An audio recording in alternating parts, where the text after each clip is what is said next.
Welcome back to the Deep Dive, where we sift through complex source material to give you the essential knowledge you need fast and thoroughly. Today, we're doing something a little different. We're taking a deep dive into a single, extraordinary legal case that became this battleground for constitutional law, network science, and, believe it or not, deep continental philosophy. That's right. Our sources are all focused on the really controversial conviction of a scholar, Dr. Chen Jingwan. He's highly educated, and he was convicted for picking quarrels and provoking trouble, or for his online speech.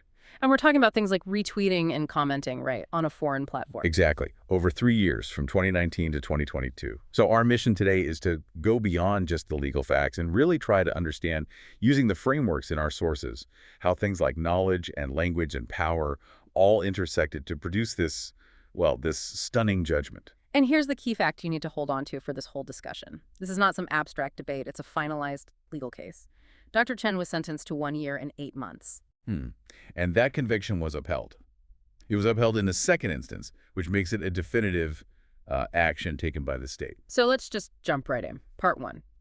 The legal framework and the substance of that first verdict, which came down in 2023. The prosecution's core charge was about 2 things: spreading share, so false statements, and aussi, disrupting social order. But the court's reasoning, well, it went much deeper than that. It really did. What immediately leaps off the page is this concept our sources are calling the high education guilt. I mean, the court didn't just look at what he posted. They looked at who he was. Right. The first instance ruling specifically cites Dr. Chen's background, Sishoshe, which is PhD-level education. So it wasn't just a charge against some random citizen. It was a charge against his intellectual capacity itself. Exactly. The court argued that someone with a, and I'm quoting here, very high education and knowledge level should distinguish right from wrong. And from that, they concluded that he knowingly, the legal term is, forwarded content that was insulting and attacking the national leadership and current political system. So his education wasn't a defense. It was an aggravating factor. It was used to imply malicious intent. It was the foundation of their argument for intent.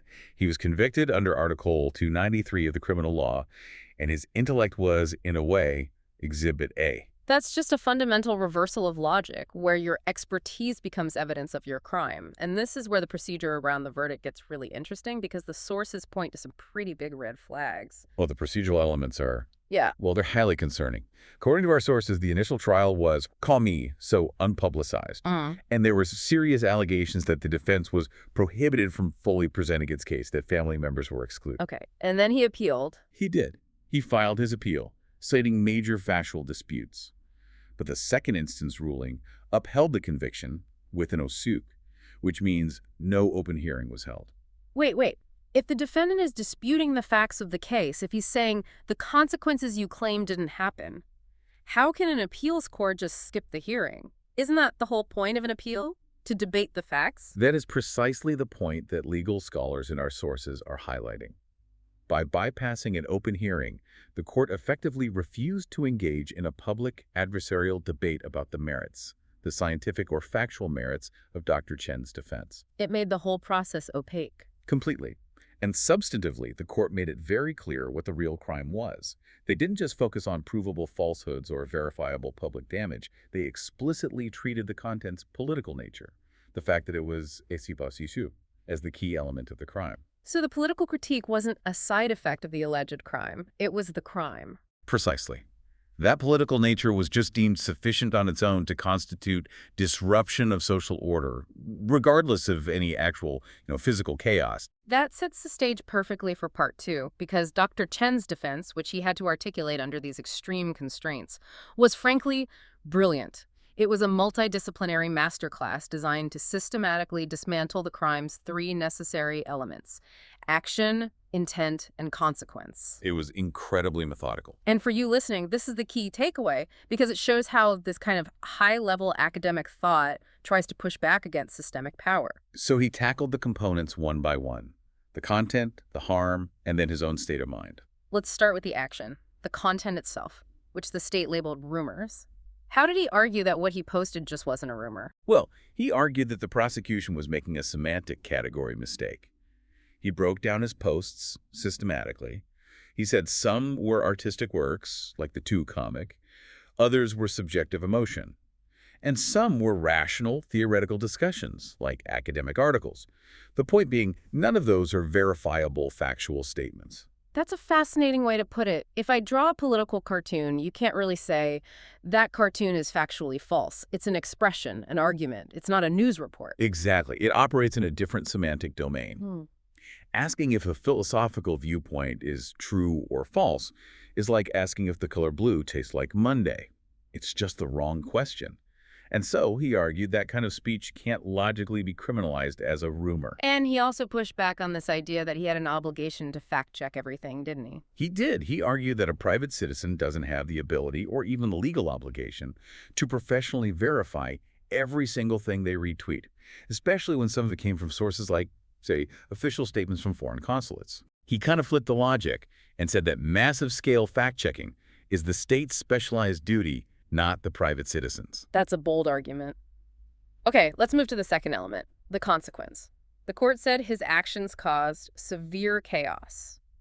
How do you scientifically fight a claim that is so deliberately vague? Well, this is where his actual academic specialty in complex systems just shines. He used network theory concepts like self-organized criticality and low engagement nodes. Okay, can you break those down in plain English for us? Sure. Think of self-organized criticality like a sand pile. You keep dropping grains of sand, and nothing happens, until one single grain triggers a huge avalanche. The court was basically claiming his posts were that one grain. Triggering the avalanche of chaos. Right.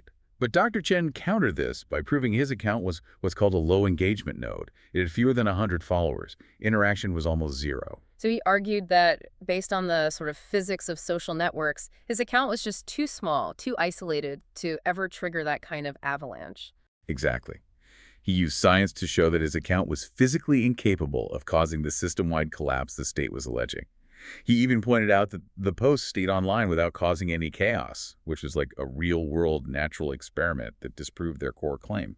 That is an astonishingly clever defense. It's a real shame the legal process wasn't really structured to hear it. Okay, let's get to the final and maybe toughest part. The subjective intent, the two, that the court just assumed because he was highly educated. How did he fight the charge that he knew what he was doing was harmful? He fought it on philosophical grounds, using what's called epistemological skepticism. It's the idea that true, absolute certainty about complex political matters is basically impossible. He said his internal state as a scholar was one of constant doubt and archiving, not malicious certainty. I see. So he wasn't just denying it. He was arguing that his entire profession is built on not having the absolute certainty the court demanded. And then he inverted their high education guilt logic. He said, instead of my education proving my guilt, my scientific expertise actually allowed me to conclude that that he knew the posts were harmless based on his professional judgment of their tiny network effect. So this incredibly systematic, rational defense, built on semantics, science, and philosophy, it was ultimately just overridden. To understand why, we have to pull back and look at the deep systemic forces our sources say were at play. And this is where we bring in the big philosophical tools. We can start with Michel Foucault and his analysis of power and knowledge. For Foucault, power and knowledge are, they're inseparable. Institutions like the judicial system don't just regulate truth. They actively produce it. And how does that apply here to this conviction? The charge itself is a perfect example of what Foucault would call a fuzzy discourse. It's intentionally vague. It gives the power apparatus maximum flexibility to classify anyone or anything as criminal. In this case, the judicial system isn't discovering the objective truth that the posts were false. It is producing that truth through its verdict. So the system declares him a criminal, and by doing that, it creates the official truth that his speech caused chaos, no matter what the science says. The judicial process just manufactures the reality it wants to enforce. Precisely. And Foucault also talks about discipline and punishment, the procedural stuff, the secret trial, the isolation. That's all a form of discipline meant to tame the body. The real goal isn't correcting some harm, which was proven to be negligible. It's manufacturing social compliance across the whole population by forcing self-censorship. It's the panopticon model. Where you always feel like you're being watched, so you police yourself. Exactly, even if the guard tower is empty. That makes perfect sense. Okay, let's move on to language philosophy, which is about how language itself can be used as a weapon. This takes us into thinkers like J.L. Austin and Jacques Derrida.